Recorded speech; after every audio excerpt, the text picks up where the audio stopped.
What's up, gang? Kevin here, Life22. It's been a hot minute. I was going to take care of this the other day, and I delayed on it. This is the book review, the second part of 12 Rules for Life by Jordan Peterson. And this was really good. So, and I say second part because in the first part we literally cranked out up to rule 8. We discussed 9 briefly. And when you look at it, so Rule 10, 30 minutes and 30 seconds in. There's no such thing as dragons. This was a good portion of the book. I know I'm kind of just jumping right into it. It is an amazing breakdown. He actually brings up this. He says there's no such thing as dragons, and this entire rule he's talking about don't live with those unforeseen monsters in your life, those things that you ignore, those conversations you don't have with a loved one, a family member, a spouse, whatever. And he references this kid's book. It's called "There's No Such Thing as Dragons," which I ordered, and I plan on getting it to the kids. So.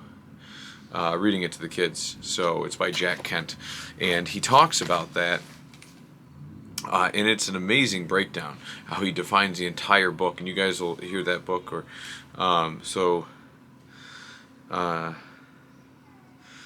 it's just wow, what a breakdown. So don't ever underestimate the sin of omissions. That's a Jordan Peterson quote right there. Because the dragon, it'll eat the food crumbs under your. The dragon is the unspoken injustices or anything that's in your household, the unspoken issues that you don't address because you think it's going to be harder to address it. And what ends up happening is it feeds on the crumbs of those passive-aggressive arguments that you don't have with those loved ones, and it devours them, and it gets bigger and bigger and bigger to the point that you're like, there's no such thing as dragons. How can you do this, There's no such thing as dragons, and and even though the dragon is literally devouring your own house, it's so big your house is moving. Jack Kent broke down a good book, and then Jordan Peterson does a great job, even with I think we discussed in the previous one, a lot of Disney stuff. He'll break down Disney stuff, like Sleeping Beauty, Pricks Her Finger. It literally is the essence of your,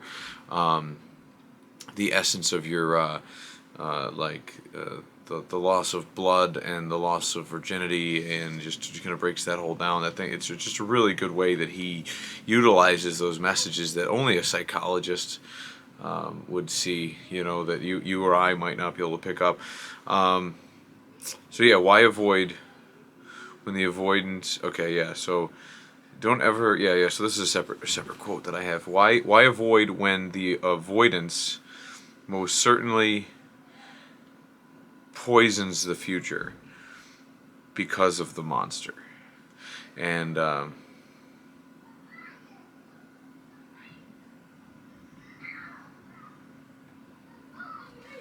yeah, so and actually what we're going to do is we're going to pull up that book so we can read the titles to them. Yeah. So yeah, because then rule 11, rule 10 was very good about not letting stuff go. Rule 11, hot damn, this is when everything moves super slow because your kids destroy the internet or something while you're doing a podcast, because it's pretty gnarly regular around her.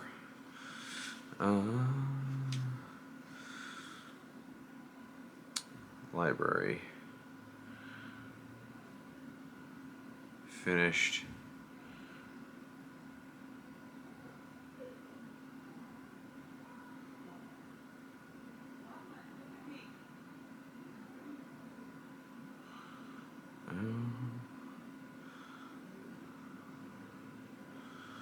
Jeez, Lou, let me tell you.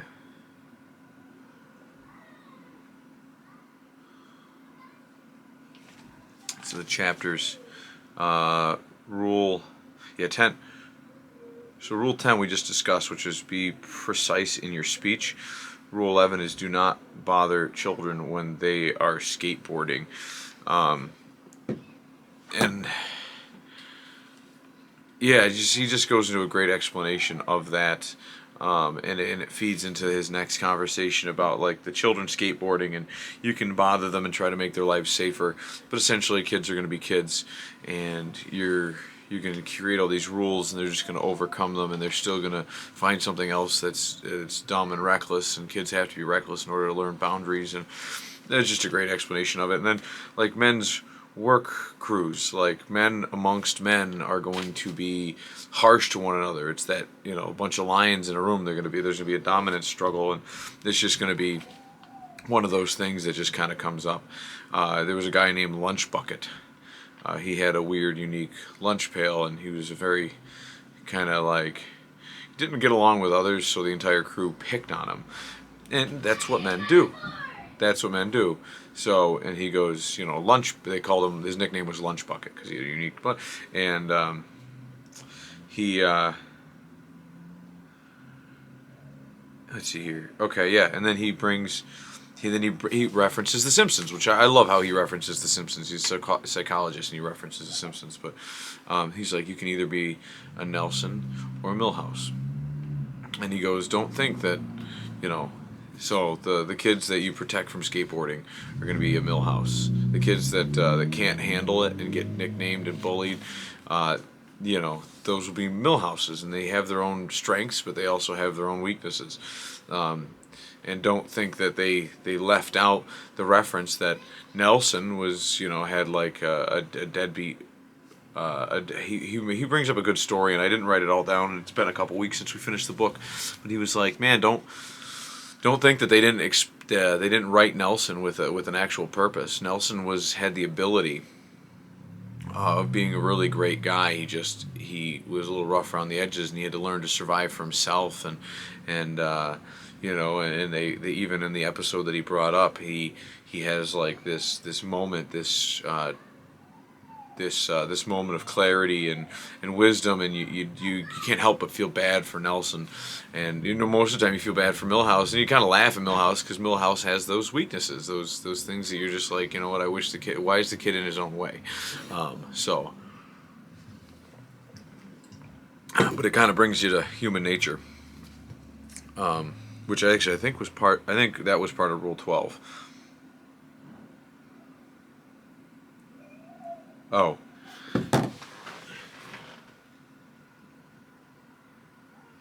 My neighbor's almost hit another neighbor. That's always fun. No, Rule 12 is pet a cat when you encounter one on the street. And he references dogs and he references cats in this, and he goes, it really just breaks down the fact that you just have to like stop and smell the flowers. You have to just pet a cat, realize that your life is not, when something doesn't give a shit about you, it gives you perspective. And he kind of talks about that because he's not a big cat fan. Most of us aren't, but so, and then his prologue actually goes right into, he brings up so that's his 12 rules. His prologue brings a lot of great advice, and it's talks about visiting his parents. He says, he brings up the fact that visiting my parents was one of the greatest things. He goes, my parents are in their 70s. He goes, the chances of me seeing them, them living 10 years is a 50% chance. And he sees his parents twice a year, which means that in that 10 years, at a 50% chance, he'll see them 20 times. And there's only a 50% chance that they'll live to 80. So really, he most likely has the probability of seeing his parents 10 times. So he speaks with them regularly on the phone, but he visits them for like 2 weeks out of the year, 2 separate visits. And he reminds himself of these statistics because it allows him to cherish his family and those loved ones that you might not see again. And so he started bringing in these, bringing up these conversations, And and when he brought this part up, I was debating whether I was going to go see my little brother for his engagement party, because we're going in 2 weeks, and we probably weren't going to see him, but we were going to go see my mom for Thanksgiving, and my mom's getting older, and it's such a hassle to travel with 3 to 4 kids, and and it's a 6-hour drive to Connecticut, and he said this little piece about your family, and it just clicked. It was like, you know what, screw it. I got the ability to take some time off of work. I'll work harder to make the arrangements to get things done. And yeah, so that's kind of where all that went with that. When Jordan made those references to that, it was just like click, duh. And this is why I bring up reading books on the channel, and I do this, and we do the life theming, and we do all the other stuff. Because it just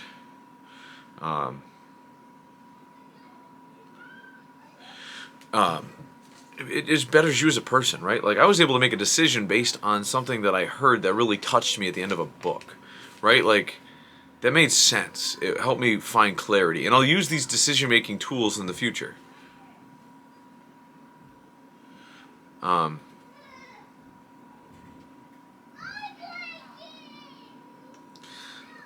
And then he goes, the best way to fix the world is with you. So, but yeah.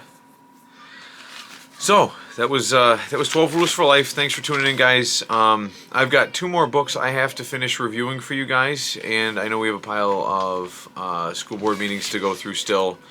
I think I have 1 school board meeting that I have to go through with you, and there's like a smaller video, and so there's some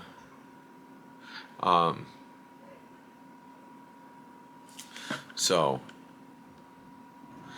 there's a whole yeah, we're gonna go through with that here shortly. I got those 2 more books, and I know the Bagmans are gonna handle the council meetings. I know we've got a few of those to do too. So, and I apologize about the kids in the background. That's what happens. We'll catch you guys on the next time, Life22, and don't forget to like, subscribe, and see our favorite pal, Uncle Tony. We were there last night. His guys are great.